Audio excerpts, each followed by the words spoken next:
Hello, Barry Anderson from Trade Ideas with the trade of the day, and kind of an interesting one. This is AVXL, and this was a short, okay?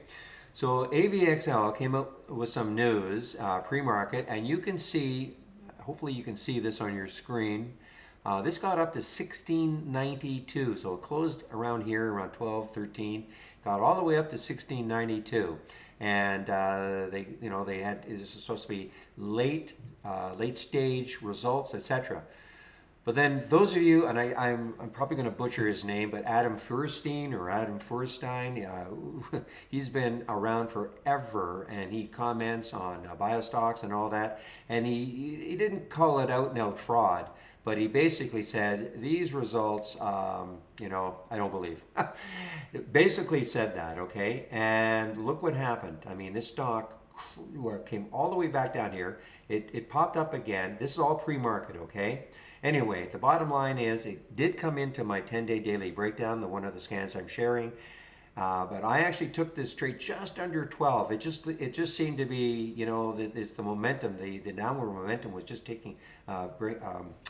building up some speed. I typically don't take trades in the first 15 minutes, but I made an exception on this one, and then it actually showed up in my 10-day daily breakdown also at 11:10 down here.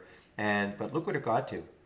Get rid of that box here, but all the way down to 10. And I said to people in the room, it might be tough to get through this 10. If it could get through 10, there was a lot of room underneath. But 10 is a pretty tough number to get through psychologically.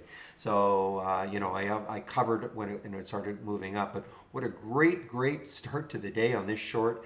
And it does, this in this particular case, it is important to know, well, why did these things happen? Why did it go up, and then why did it go down?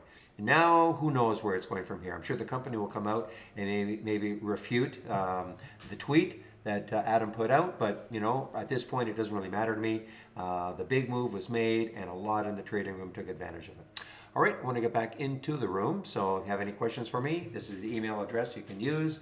And don't forget the test drive. There's a test drive link in the email you're getting. It starts a little less than 2 weeks, February the 14th. To February 28th, inclusive, $11.11. That's what it'll cost, and you'll have access to our full premium service, except for auto trading for those 10 trading days. All right, I'll open the room tomorrow at 8 o'clock Eastern Time. I hope everybody has a great evening, and we'll see you then. Bye-bye.